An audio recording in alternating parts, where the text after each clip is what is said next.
Good afternoon, everybody. Welcome to Window Watch. We're going to discuss all the latest Norwich City transfer news, or lack of, as may be the case. And we'll take your questions as well over the course of the next 45 minutes or so. Connor Southwell joined by my colleague Paddy Davitt, and we'll chew the fat over all the various rumours and links and speculation, which seems to have gone into overdrive, particularly the end of last week, but maybe surrounding a certain Argentinian. It seems to have calmed down a little bit now he's joined up with Argentina. Paddy, I suppose we better start with Emi Buendia, really. No sort of better place to start, I suppose. In terms of the latest and compared to perhaps where we were last Friday, and you and Dave were discussing that last week, do you see it having moved on, or any changes having sort of happened in the last 7 days or so? Well, as far as we're aware, Connor, he's still a Norwich City player, so fundamentally that hasn't changed, and I think he will be for the foreseeable. From what we led to believe, whatever else is happening in terms of conversations and huge amounts of speculation, and we've obviously seen Villa and Arsenal now supposedly stepping up their interest, that ultimately nothing's really going to materialise with that man until he comes back from Argentinian duty. And on that, of course, today, people might have already seen, it looks like because initially he was called up for the 2 World Cup qualifiers, but of course off the back of that is the Copa America, which is a smaller squad than the one that Argentina have currently got there for the qualifiers, but it looks like they're going to expand potentially the Copa America squad. So we don't know that for certain. It's not been confirmed, but you would think if he was in their plans for a 28-man squad, then, and they're allowed to name 28 for the Copa, then he's probably also going to be there for the length of that tournament, which I think off the top of my head is about a month or so, isn't it? So that is probably going to elongate the end game in terms of Emi Buendia. But right here, right now,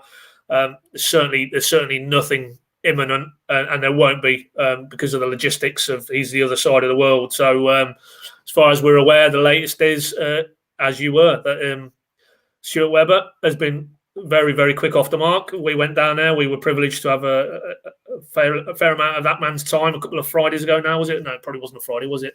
I'm losing track. But it was a couple of weeks ago. And in that interview window, which we've covered at length on our Pink and channels, he made it clear, probably for the first time publicly, that Buendia, Cantwell, Aarons, they will consider at the right bids offers for all of those players, because it allows them then maybe to be a bit more ambitious in terms of their own transfer strategy for the summer. And we'll get into that, I'm sure, in due course, because there's been some actual firm movement in terms of players they might be looking at in terms of bringing to the club. But ultimately, we keep seeing 35, 40 million. I mean, it's quite laughable. Some of the I saw 23 million yesterday for Buendia. Arsenal apparently have made a bid of 23 million. I mean, and then this morning I'm seeing a bits and pieces about player plus cash. I'm not sure you want too many of Arsenal's players at the minute, given what they're doing just outside the top sort of echelon of the Premier League. So that's where we are, in that void between Emi Buendia is a Norwich player and will be, or Emi Buendia is now moved on, is sadly a lot of hot air, and ultimately we're adding to it, mate, today, aren't we? Well, we are, yeah. I think we're also trying to help people in terms of the latest that we know for sure. And like you said there, it's I didn't think I saw that report this morning as well. I didn't think we'd quite reach player plus cash time of the summer. I must admit, it's very early on for that button to be pressed. I can't remember how many player I'll tell you what deals I've seen. I'll take Saka plus cash. I'll take that Bakary Saka plus cash, but I don't think you'd that type of deal, would you? Or either of Aubameyang or Lacazette. I think that would do Norwich nicely, wouldn't it? Yeah. Well, no, I don't think Timu would be deferring to either of those two. Maybe some of them fullbacks are pretty decent, aren't they? Old Tierney, I like him. He's a decent looking player. But then you got your Nulis, haven't you? So no, I don't think we need to worry about a player plus cash deal regards Arsenal. What I will say on those two, that both Arsenal and Villa, and again, this flows into when things could happen here. It isn't just the dimension of Emi Buendia and where he is and what he's got on his plate at the minute, but I've seen Arsenal quite clearly have to raise funds before they can bring players in. I'm seeing Granit Xhaka, he's been linked with Roma this morning.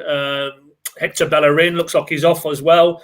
It was well documented they had to actually get a bridging loan earlier in the season, in terms of Arsenal's day-to-day operational capacity. They're outside the Champions League again, So that massive revenue driver isn't there for them next season. And like Norwich, but on a grander scale, because the Emirates holds 60,000. They've had a year or so of no revenue match day, and I think Arsenal, prices wise, are probably at the top end of costs in terms of supporters going to watch a game of football. So all that would seem from afar, but I think it's a fair assumption that they need, before they bring anybody into the club, whether it's Odegaard, whether it's Buendia, I've seen one or two other players in attacking areas, they're going to have to raise funds. So ultimately, if you've got to raise funds, then nothing's imminent with Arsenal. And then Villa, I've seen this morning that apparently Man City are really keen on Jack Grealish. Now that begins to make sense then, because if Villa are thinking we're going to be losing our main attacking creative force, we need to source a suitable replacement, you could conceivably see a scenario where they look to Buendia maybe to replace the hole left by Grealish. But again, if Man City want Grealish, that's not going to happen anytime soon, because he's got, potentially he's going off with England in the Euros. So I think Stuart Webber hit it right. It's going to be a slow burner, whether it's Buendia, whether it's Aarons, whether it's the rest of the football market generally this summer with the Euros and all the complicating factors with coronavirus and the impact on finances. We're not going to see huge amounts of deals happening early. I think it's going to be a game of patience, and strap yourself in for a lot more speculation, sadly. Yeah, so let's try and cut apart perhaps what you described as hot air. I'm sure other people might use different terms, but in terms of not this time of the day before the water shake on it. No, absolutely not. In terms of, I think what's clear, Arsenal and Villa are clearly interested. That's I think that's obvious. I don't think they're the only ones, from what we can gather. Don't think it's as you sort of painted out there. I think there are a lot of things that need to happen before we're in the territory of a deal being in place or being agreed, or Buendia becoming a player of another club. We don't believe at this stage that there have been any sort of offers not back or anything like that. Clearly, there would have been conversations, however you want to sort of inflate those. I think that's fairly obvious as well. But in terms of official bids, that doesn't look at this stage like there is any. So at the moment, we're kind of in a holding pattern, aren't we? Where Norwich are maybe bracing themselves for that interest to maybe be firmed up. Various situations you panned out there in terms of Arsenal and Villa, and perhaps the various things that need to happen before an offer for Buendia arrives. But equally, they will also be in a position where they'll be planning as well. So Norwich fans, and I think I wrote about this last week, maybe even, Norwich fans can maybe relax a little bit knowing that if Emi Buendia does depart, it's certainly not going to be for £23 million, is it? It's going to be for an offer of certainly upwards of 35 million, if not 40. I suppose if you want to describe it as obviously the best situation is that he stays. But in terms of those interested parties, from Norwich's perspective, and in terms of maximising that fee, you would prefer multiple clubs to come in with offers and almost drive that price up in terms of a little bit of an auction, wouldn't you? And I've seen, and I was going to ask you about this because obviously you're from the Midlands, so you maybe have a bit more of an insight on this from maybe than people from Norfolk. But in terms of Aston Villa, so I've seen sort of pockets of Norwich fans saying, well, why would he join Aston Villa? Why would he take that step? But Villa are a massive club, aren't they? Really, really big in this country and across the world as well. Talk to us about why maybe Aston Villa offer a step up to Emi Buendia compared to where he is at the moment at Norwich. Yeah, I mean, I can understand entirely why people would draw those parallels, because as much as Norwich have kind of oscillated between the two divisions, Villa have done their fair share of Championship, Premier League, and between the two. But it looks now that they are set up off the pitch as much as on it to really push on. And if that is right, the potential is there. It's fantastically impressive Villa Park. The fan base is huge. It really is. It is a massive catchment area. Obviously, Birmingham, second city. And, Farker himself, funny enough, he was asked the question, it just popped into my head towards the end of the season. But that was in the context of, could Norwich do a Villa and go and spend the sort of sums they spent to obviously stay up originally, as opposed to Norwich coming back out, and then obviously now to kick on in this past season. And Daniel said there's no chance. It's not even an argument because of all those reasons, that they are this, pedigree club who maybe in recent times not so much, but they did win the European Cup. They have been at the top end of the English game, and ultimately I sort of bracket them with a Newcastle, that if people at those clubs could get it right, then the potential is limitless. And look at the club who's knocking on the door at the minute. And of course, sadly for Norwich, with James Maddison, they just fell away again and missed out again for the second season running in the Champions League. But Leicester, who aren't as big a club, if you define big as fan base and potential and heritage as a Villa or a Newcastle even, but because they've got things right clearly now in terms of the right appointments on and off the park, they're able to sort of at least get into the conversation for the top 4, top 5. So that shows you what is possible. Now, it's going to be it's very hard for those clubs maybe to become regular sort of top 4 contenders, but I certainly think in various periods of time, if you could pull all the strands together, there's no doubt Villa could do what Leicester have done with the right momentum behind them and the right astuteness in terms of the coaching, in terms of the recruitment, the whole what we're seeing at Norwich will be maybe on a smaller scale, because Norwich's ambitions at this stage clearly aren't to be anywhere near the top 4, top 5. It's to be sustainable in the Premier League. Now, if you're Villa, you're looking to push on. They've obviously had a very good season this time around. Nothing spectacular, very similar to Leeds in that respect. But it looks like they have. And of course, the big factor for them is Grealish will be a huge loss if he goes. But if they're talking 80, 100 million pounds, if that's reinvested properly, then they should, in theory, be able to kick on again. So I don't know.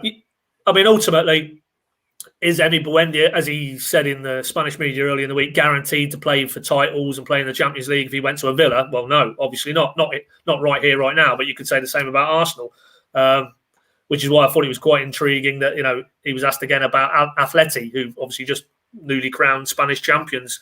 Simeone, a compatriot, they've been linked before, and we're led to believe there is interest from overseas in Emi Buendia. So it wouldn't be beyond the realms for me anyway. And of course, he has a connection to Madrid. He's got a base there as well. Real Madrid was where he initially came from. Argentina when he was a very young man, didn't quite work out for him. But Atafe as well. His links to Madrid are well established. If Atletico Madrid come and talk the right numbers with Stuart Webber, that deal gets done, because they can offer him Champions League. They can offer him competing for the La Liga titles. They can offer him a manager in Simeone who's regarded as one of the best in the world. So right here, right now, if Emi Buendia is looking at it and you've got Arsenal, Villa and Atletico, then there's only one choice there to make. But if he's looking at maybe more, I can go in and we can kick on again, and maybe he doesn't feel he's quite ready now to go jumping straight in and be the main man at a top 4 club, shall we say. Maybe he feels he needs another little step. And if so, then maybe a Villa or an Arsenal could offer him that. So it's really fascinating, trying to second guess how this could play out. But ultimately, Stuart Webber has said that they feel there is a duty of care to these players. It isn't just about banking the most money they can. It is also almost about giving another leg up in their careers. And you look at Ben Godfrey now, from going to Everton, he's had a good season there. He's now on the fringes of England's Euro squad. That clearly has been the perfect move for him. Maddison as well. Again, FA Cup winner with Leicester, got himself into the England squad, missed out this time around, but still moved his career on.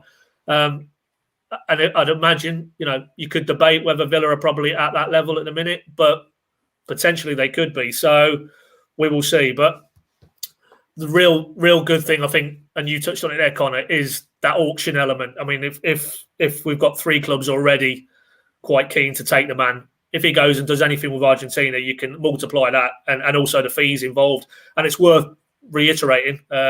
We talked about this last week, but there is a sell-on fee to any potential deal with Emi Buendia to Getafe, around about the 20% mark, which is a sizable chunk if you work out, the profit on what they sold him for originally. So if that's £6 to £8 million that Norwich aren't going to get, then the more intense the speculation around that man, the higher the fee can be driven up, and the more Norwich are ultimately going to make. So, yeah, it's a very high stakes game of poker, I think, that Norwich are indulging with Emi Buendia. But the good thing is, Stuart Webber holds all the cards, and that's all that Norwich fans have to worry about.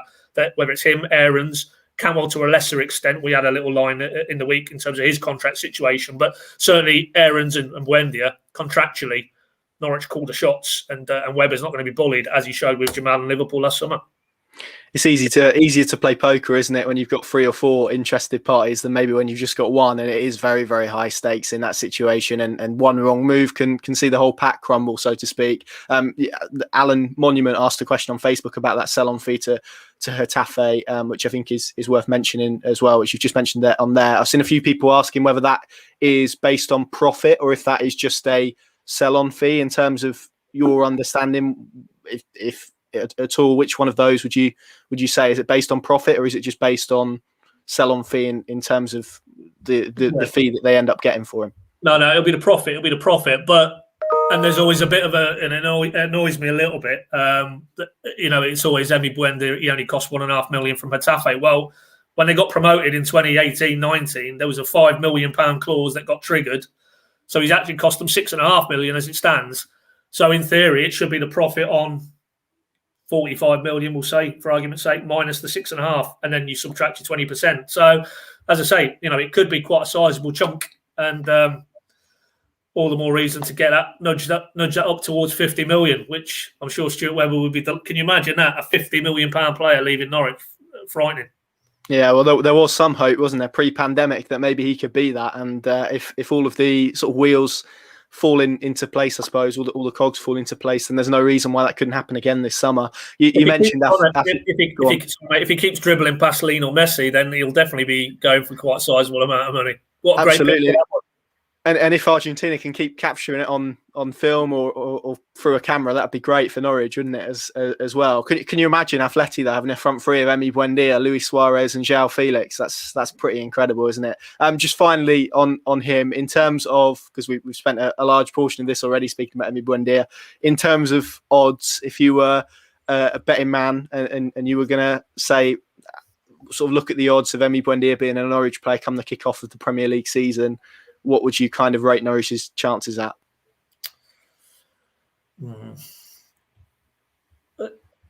I would say, Long. I'm just thinking, Con. I'd probably say 70-30 against, I would think, just because that Argentina call catapults him into a whole different level of exposure this summer, and particularly if he gets any minutes and he does anything at all. There's already interest at home and abroad, but you can magnify that again. So every new interested suitor, they all know the figures involved. Stuart Webber doesn't really need to say much more. They know what it will cost to prize him away from that football club. And if there's already 2 or 3 willing to do that, then you would have to think at those figures. And also, of course, we'll have to factor in what Emi wants in all of this. And, again, I take a little bit pinch of salt that he wants to join Arsenal or he wants to do this, he wants to do that. But ultimately, as Stuart Webber always says, what message does it send if they close the door on Emi to a £40 million move to whoever? What message does that send him in terms of what we're trying to do here and help players on? And the message it sends to the rest of the group as well in terms of the, you'll go, but only if we decide sort of thing. So everything seems to point towards a departure, but ultimately, until it happens, he's still a Norwich player, isn't he? So you still have to retain an element of, not assuming it's a done deal, but I think sat here right now, worth pointing out before the window's even opened. So that's another reason why nothing's going to happen instantaneously. I still think we're about a week, 10 days away from the window opening. So, you don't need to worry that there's going to be a deal announced in the next 7-10 days. Let's put it that way. I'd say 70-30 against, and I'd probably say even higher for Max Aarons. I think he definitely will go. There's no two ways about it. Cantwell, I think if they sold those two, then I think Cantwell probably does stay. And then they try and resolve the contractual element of that. Because I'm not sure, for all the holistic approach that Stuart Webber might talk about, I don't know what message that would send your fan base if all 3 of those were allowed to go before you went back to the Premier League, because you're not going to be able to source 3 players to come in and replace what those 3 would offer you. So it's a delicate one, but certainly 2 of the 3, I'll be very surprised if they're still here come the start of next season. And it is worth noting at this point as well, as you mentioned before the window's even open, I'm sure there'll be a few people out there feeling pretty exhausted by all this already, which is relatively understandable. But announce Southwell. As Uncle Mortar's, not my uncle, that's his username, has pointed out on YouTube, Atletico, if we're going to use that, and we haven't said they're the overseas club, we don't know that for a fact, but it's just one that he's been linked with, around 1 billion in debt. Of course, Arsenal, as you mentioned there, look like they're going to have to raise funds before doing any incomings. Aston Villa as well do have potentially the resource, which is maybe why they're being discussed in the bracket. Very, very wealthy owners indeed. So it's going to be interesting to see how finances play into this, given the coronavirus pandemic has affected teams from the top of English football right down to the bottom. So that's all that to play out. But there you go. That's the Emi Buendia situation as we understand it as of the 28th of May. So no doubt we'll be here in a week speaking about it all over again, but that's the joy of the transfer window, isn't it? Let's move on to incomings then, Pad. I guess in terms of the major news this week, it's been around their chase for a centre-back. Obviously, we've seen Celtic's Chris Ajer been linked before earlier on in the summer. I think that was even before the season ended, actually. And he's definitely a player that was on the list. We've seen two added this week. I've tried to nail this, so they've gone for. They're definitely interested in Tosin. Yeah, Tosin Adarabioyo. I think I've said that right. And Cologne centre back Sebastian Bornau. So they're the two that they're definitely interested in. Just talk to us a little bit before that about Chris Ajer. Obviously, we've seen links to Newcastle. He's definitely a player. I can see we've already had a question. I might have to scroll back a little bit and find that. Maybe Tony can flash it up on screen. Someone definitely asked about him in terms of where we're at with him. We've seen the links with Newcastle this week.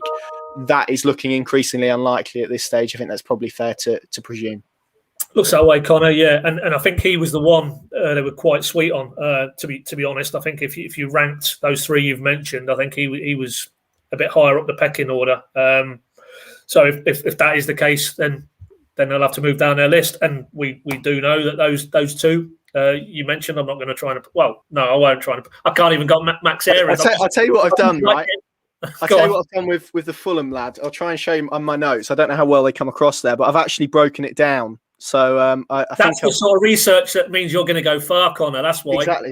Tosin Adarabioyo, although I'm open to people telling me I'm completely wrong, which I probably am. There we go. Norwich Roundup says Tosin. I'm going to go with Tosin. So, yeah, him and Bornau, who is still in action for Cologne. I think they finished third from bottom in the Bundesliga, which means they had to go into a relegation playoff with Holstein Kiel.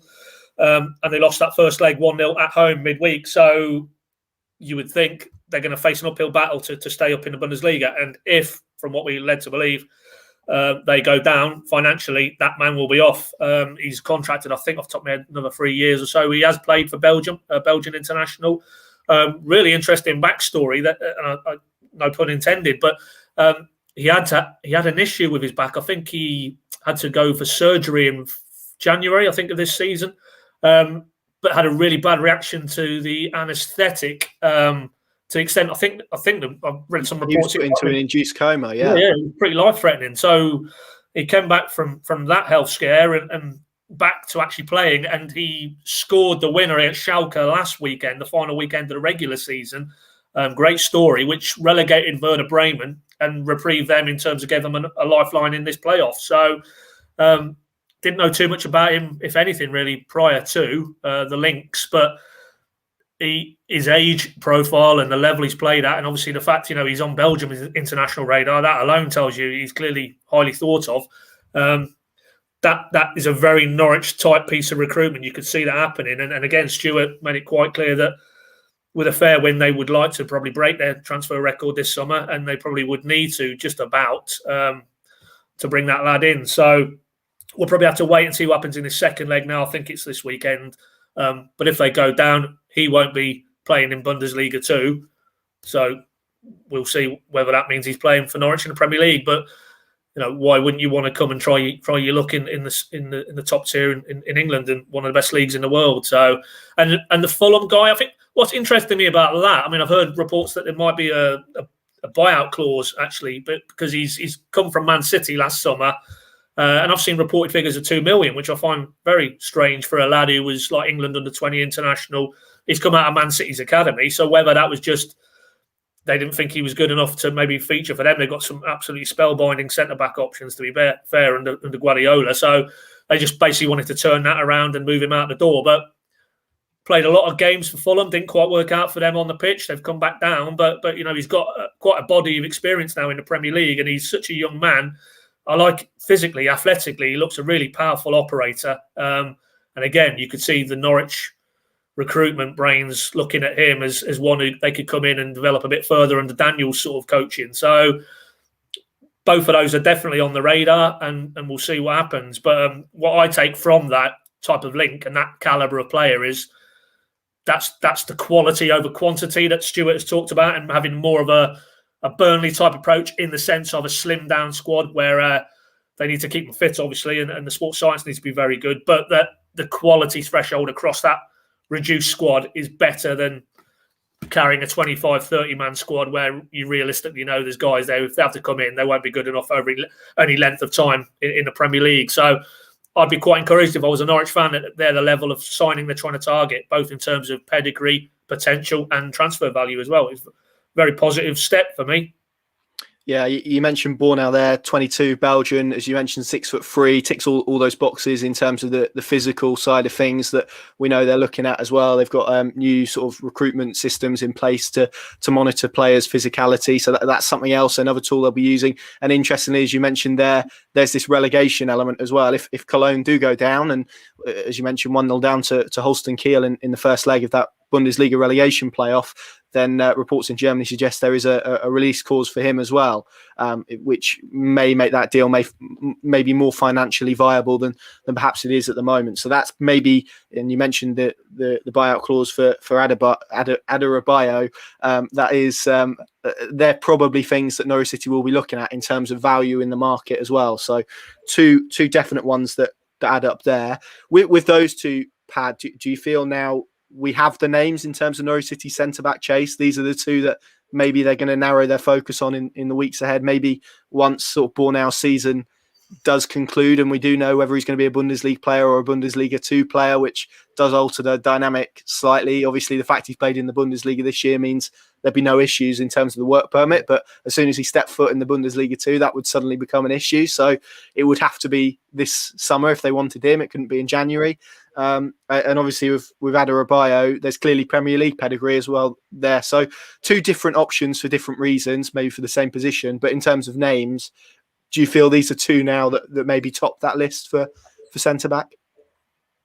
Well, you would think they must be pretty close to the top of the list, is what I would say, because ultimately the amount of work that goes into identifying targets, and Kieran Scott, head of recruitment, he's talked retrospectively about the level of detail involved in getting Emi Buendia over from Spain, and painstaking work from all those recruitment people at Colney, ostensibly, but then obviously the scouts out in the field as well. Complicated, of course, in the last sort of 12 months or so in terms of not being able to maybe go and watch these type of players in the flesh, but that volume of work that goes into identifying these, I wouldn't have thought to be looking beyond those sort of two and Aya, because ultimately, again, Stuart very candidly made it clear that that's one of probably four areas with the keeper situation that they're looking to recruit, and that's a hell of a lot of work, legwork to put in. So I think it's safe to say that probably at this stage those two are now the most desirable options they're looking at. But ultimately, I'd imagine there'll be other clubs interested in Bornau, both in Germany and certainly further afield for the reasons you've already stated. In terms of his age profile and the fact he's on Belgium's radar internationally, and likewise with the Fulham guy, I think a lot of that would hinge on is Scott Parker going to stay there? There's talk that he might be moving on. Maybe if that happens, then things are a little bit more up in the air in terms of the squad. But look at what Norwich did. They came out of the division and they decided that primarily they wanted to keep what they felt were the core of that squad to come straight back. And Fulham, of course, managed that 12 months ago. Relegated, came back. They'll want to do the same again. You're not really going to do that if you're really moving on a lot of the existing squad. So for that reason, I think it probably leans. And of course, Daniel Farke, Stuart Webber, Germany has been a very profitable area for them in terms of recruitment. They're now able to shop in no disrespect to the previous signings, but a bit more of a lucrative end of the market. So I think probably Buendia would be of the two, the one they would probably like to get over the line. But as I say, there's a small matter of what happens with his team and this relegation playoff. So I guess we all have to be Holston Kiel fans for this second leg, don't we? We do indeed, yeah. I'm with you. I've got a slight feeling for those reasons you kind of just painted out, that maybe Buendia is the option that they would prefer. But again, that's not said with any sort of knowledge at all. We'll come to a few of your comments. There's a few questions in there which I'll leave out for later on. We've got a few more things to discuss. But Richard Cole on Facebook on Buendia said 40 million is looking cheap to me. I think 50 million plus. Well, that's maybe lends into what we spoke about maybe generating an auction. But this is a market deflated slightly by a pandemic. So you've got to take that into account as well. Maybe transfer fees beyond Harry Kane perhaps are going to be slightly more deflated than perhaps ordinarily they would be. Let's see what else we've got in terms of comments. Alan on Facebook has given us an insight into the Cologne first leg, which I must admit I was planning on watching and then didn't. I think maybe this story might have broke actually, which took me away from it. But he said that they were the better side. He said that Cologne will win the second leg. They were by far the better team on Wednesday night. Don't know if away goals count. Maybe someone can let us know. But if they do, then that's certainly going to be interesting. And then the rest, I believe, are just comments, questions rather, which we'll come to in just a moment. In terms of anything else, Pad, there's not really too much concrete going on. We've seen links last night to Jadon Bogle, which is probably contingency planning. I think that's fair to say in terms of what we've spoken about Max Aarons. We've obviously got the Gunn and Walton stuff. Well, that's hinges on maybe Nieland and there'll be other names on that list as well. There's the lad from Werder Bremen, was it Drinky, that was Sky Germany reported earlier in this week was on the brink of signing for Norwich, which definitely isn't the case. So that's one we can put a line through. We've obviously got Tim Closer returning from Basel, and then we've got Josh King. So I guess it's probably up to you in terms of any of those that maybe you want to discuss. But those sort of things are all going on in the background. It seems to be very Buendia dominated at the moment. Heavily Buendia dominated. Yeah, I mean, from what we're led to believe, there's nothing imminent incoming wise, and we've already said that because it's going to be a bit of a slow burner. They did. And to emphasise the point, what did we get 2 or 3 days ago? You touched on the Nieland, and that was part of a release they put out with a bit of housekeeping about confirming Tete, Vrancic, Skip, Xavi Quintilla, and also a few young lads being released. So it's almost as if they're just dealing with the housekeeping elements of the contractual side as it stands. And then I still think it'll be, for me, I don't see too much happening this side of the Euros tangibly in terms of announcing signings appearing with scarves above their head and shirts outstretched. I don't think we're going to see that this side of the Euros. Because ultimately the level of player, and we've touched on it now at length in this broadcast, the level of the player they're targeting is considerably higher than previous windows, and those type of deals, the finances involved, the interest from other parties probably take a little bit longer to put together ultimately. So yeah, the Dinky, what was his surname again? I haven't got that one. Who cares? He's not coming. He's not coming. Exactly. But that was a bit of a bizarre one. I mean, he was like 19, and I think he played literally about 20 minutes or so for Werder over the entire season. I mean, you could see it in terms of development squad, but I didn't really see that one stacking up. But obviously, fairly reputable source, Sky Germany. But definitely there's nothing in that one. So. And then other than that, I think Bogle is a very interesting one. You could conceivably see Max Aarons moves on. That's the type of player they would be looking for. And it's very similar in many respects to the Adarabioyo, isn't it? In terms of a very good, young, highly rated, well-schooled. Obviously, came through under Frank Lampard at Derby. Hasn't really played too much in Sheffield United, 12 starts last season. But obviously, they had a very settled backline, which got them out of the division, kept them in the Premier League, but obviously for various reasons hasn't worked this past season. But probably didn't want to expose him too much into a team that's losing most weeks. That probably wouldn't have done a lot for the lad's confidence. But there's obviously a player there, a very talented young player by all accounts. So I could see if Max is to move on, I could see that making a lot of sense.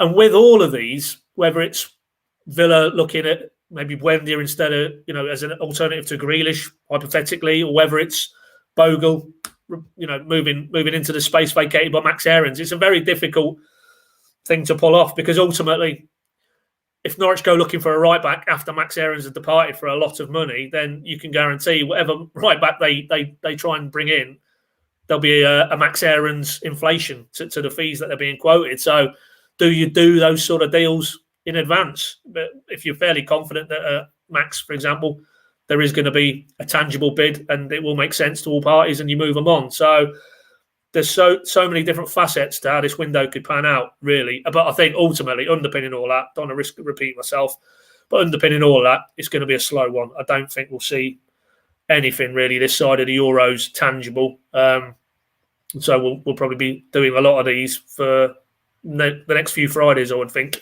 and not really saying too much in terms of a tangible signing or two. But I think at the minute we get the sense that the central defensive aspect is the focus. I mean, Josh King, there was one or two bits out today on social media that maybe if Eddie Howe goes into Celtic, clearly player he knows very well from their Bournemouth days, that maybe Celtic would have a look at him.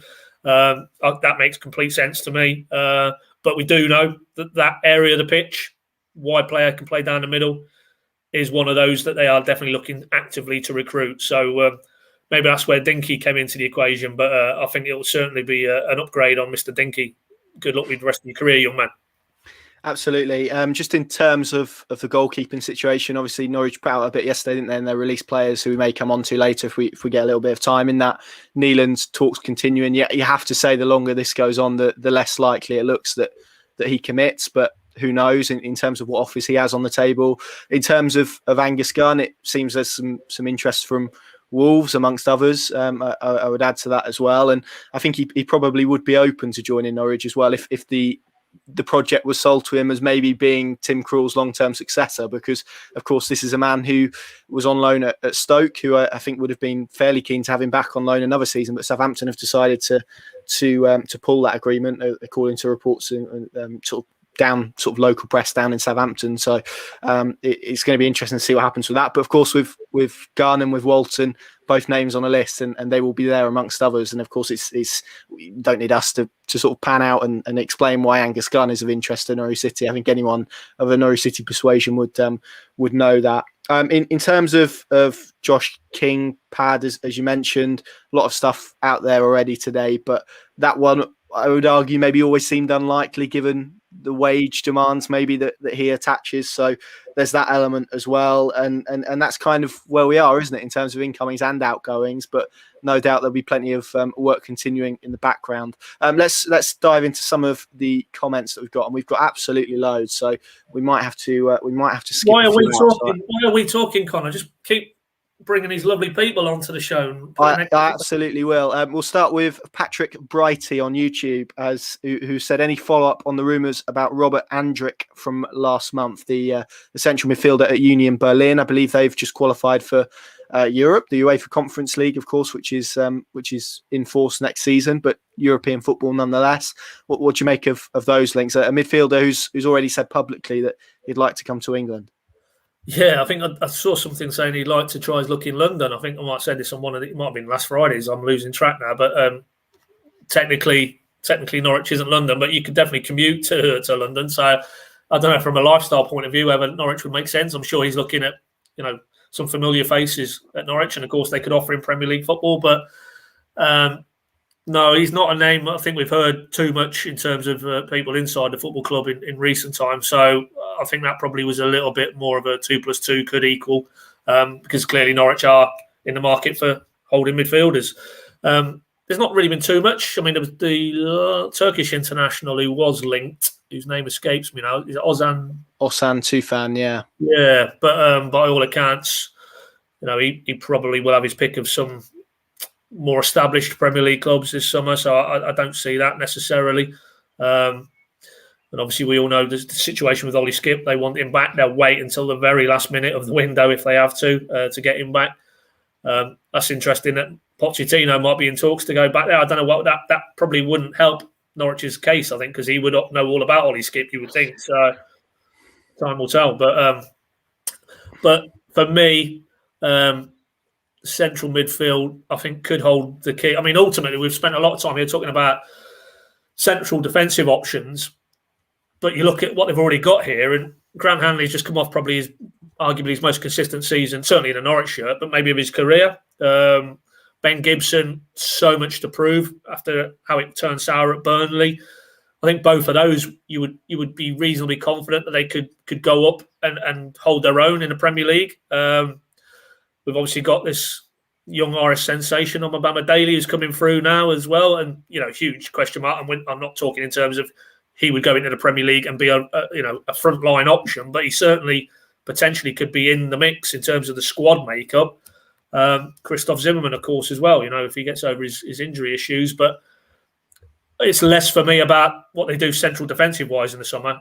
It's all about what they do in the middle of the park, because we saw, how absolutely pivotal Ollie Skip was to that sort of nuanced switches that Daniel's done to the style of play, and to try and get themselves ready to go back to the Premier League and be a little bit stronger in that area of the pitch, which is obviously why he moved on from Tribal and Leitner.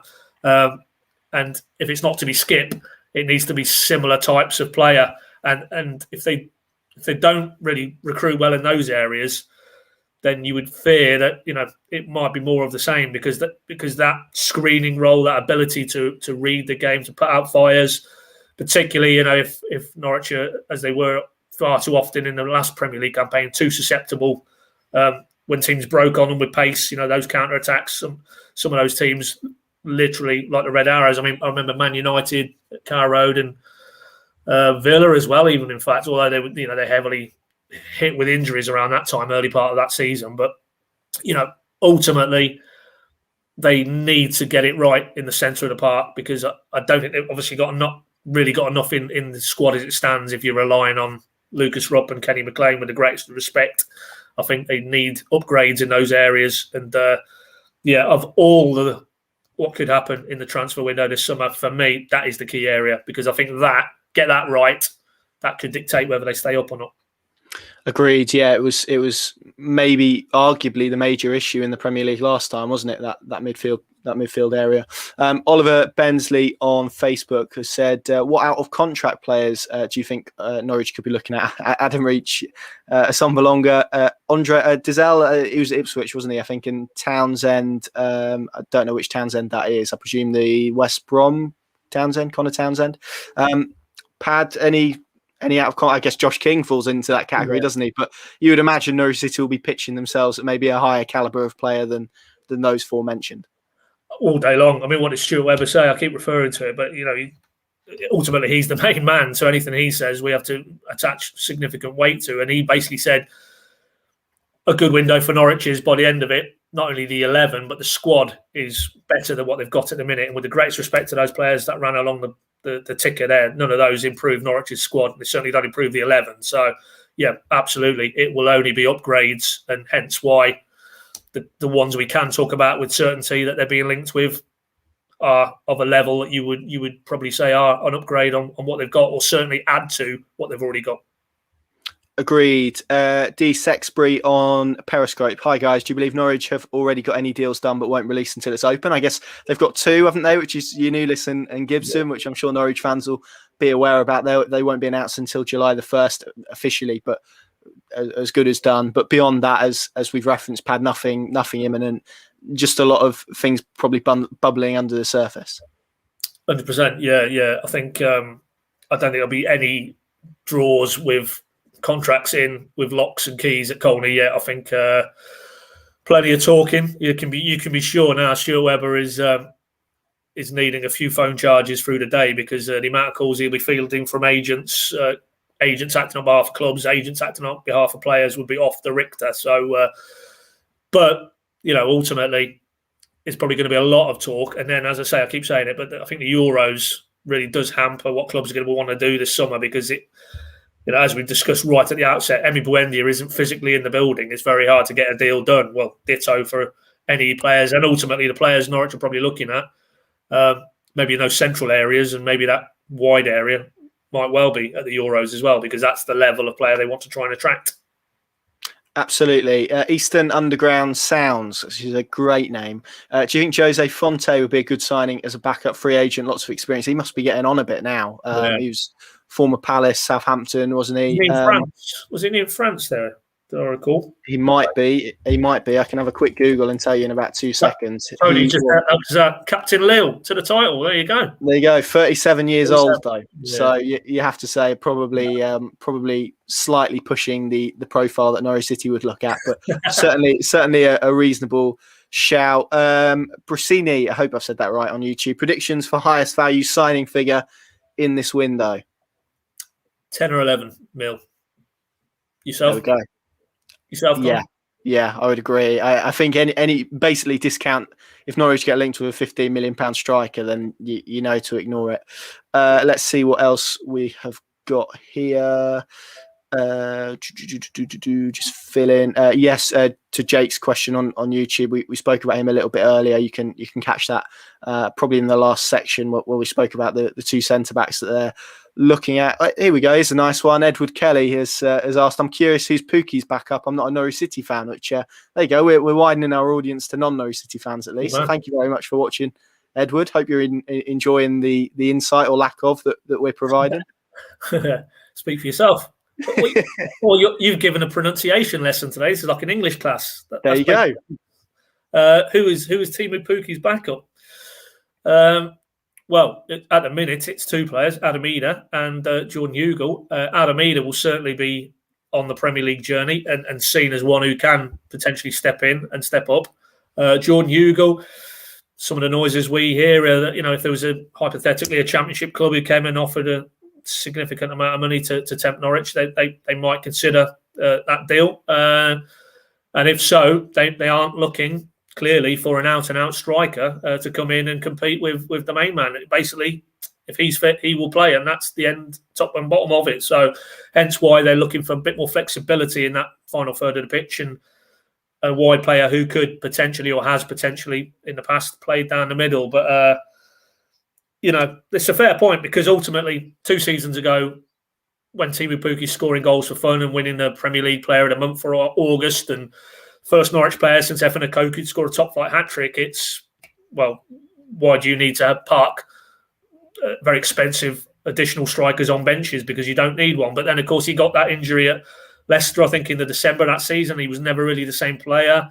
And Norwich didn't really have a justifiable backup. Josip Dermic was the man who came in, bar 1 or 2 eye-catching moments in that FA Cup run. He didn't really cut the mustard. And that's why I can understand why, if there's any Norwich fans out there, might be slightly concerned about what if that scenario played out again and Teemu was out for any length of time. He's obviously had his injury issues. He's got them now, obviously going into the Euros with Finland with this ankle problem.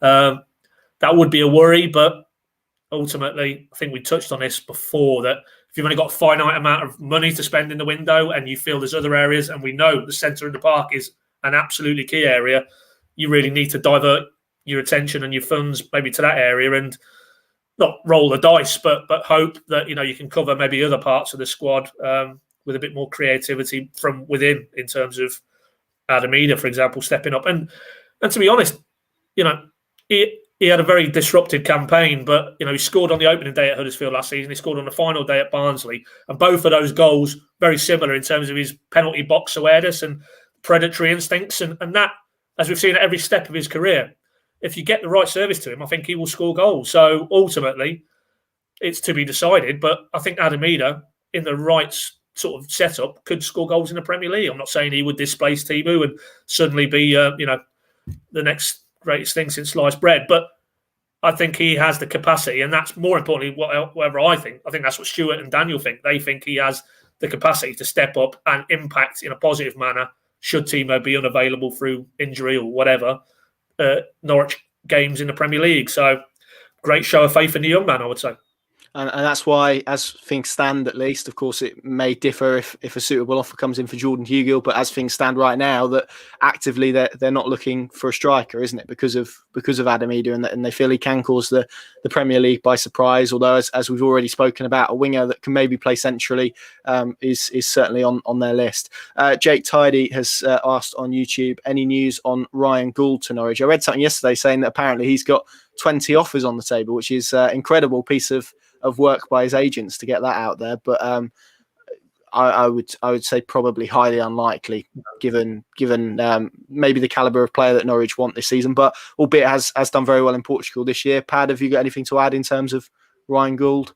No, I don't think that's not one I don't think they'll be pursuing. I don't think there was anything more than a little bit of speculation around that. He may be because of the profile of player they're looking for, one who was on a list, but no, I've not. I mean, that link's been out a good 3-4 weeks now. Certainly feels that way anyway. 2 to 3 weeks at least. I've not heard anything recently that would suggest there's anything hard or fast about Norwich and Ryan Gould. So I think we can move on. Did he? He's Scottish international. Did he make Steve Clarke's squad or did not? I don't think he did. No, I think he chose Gilmore and yes, that's it. Yeah, who of course nearly did sign for Norwich, didn't he, a couple of windows ago.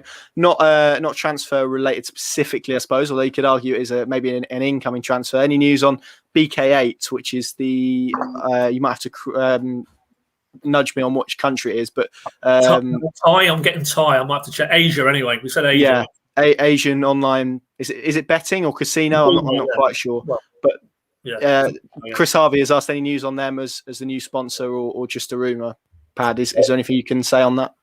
I think without giving anything away, I think you wouldn't want to go too far away from looking at them as the next sponsor ultimately. But I mean, that's for the club to announce as and when. But it would appear that there is something in that. So watch this space. Obviously, Dafabet, I think, are the current sponsors. So they'll be swapping one betting company for another, it would seem, which is a different debate entirely. But I think it's safe to say that is a company who probably you will hear a bit more of in the future regarding Norwich City. Absolutely. Sonny on YouTube said, any news on the Moritz Leitner situation? He wasn't mentioned as a player leaving the club in July. I mean, where to start on Moritz Leitner, Pad? He has some lovely food. That's all I'm going to say. He eats some really healthy food. He does a lot of running as well, judging by his Instagram stories. But I never see him too often with a ball at his feet, which ultimately is what his professional career is, isn't it? So, I think very strange because I haven't got it to hand, but he's still this side of 30, isn't he? I don't think he's old, is he? I mean, he should be in his prime actually now, really, if you think about it.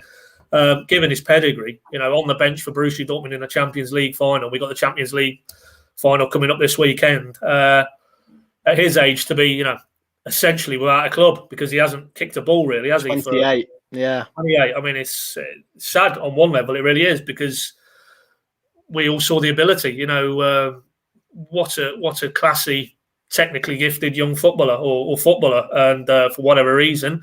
And all I would say is look at all the clubs he's been at and never really settled anywhere. So for me, there's a common denominator there, and good luck to the lad. But he won't be doing anything at Norwich anytime soon, that's for sure. And I think he's approaching the final 12 months now. I think him and Tribal are in the final 12 months. So you would think you're getting to the point now where they need to shake hands, maybe come to a mutual agreement, and then part ways because if you're a footballer and you get into the last 12 months, you've seen, this summer, the amount of free agents that are out and about at all levels of the game. I don't think that's as a footballer trying to earn a living. I don't think you want to throw yourself into that scenario 12 months from now when you're out of contract. So I would think if it was him and his advisors, they'd be well served to try and get him a move this summer because you can't trade on your reputation as on the bench for Borussia Dortmund for much longer. I wouldn't have thought. No, copy and paste with Tom Tribal and Josip Dermic as well for all the other questions that we've had. A few more. Bethnal Yellow and Green on Periscope has pointed out that it's not just the Euros this summer. The Olympic football runs right up to the beginning of the season as well, which is a very good point as well. And I think that might be it in terms of transfers. Ben Ambrose, good friend of mine, so I'm hearing there's going to be scouts watching two young talents down Cringleford Park later today. I can neither confirm nor deny that, I'm afraid. But there we go. We'll see how that goes. And then the remaining questions we've got, Pad, are really around the kit, and it's fair to say that in terms of that front, it remains to be seen, doesn't it, in terms of new suppliers, beyond the fact that they're going to have one. In terms of names, that doesn't seem something that is certainly in the public domain as of yet.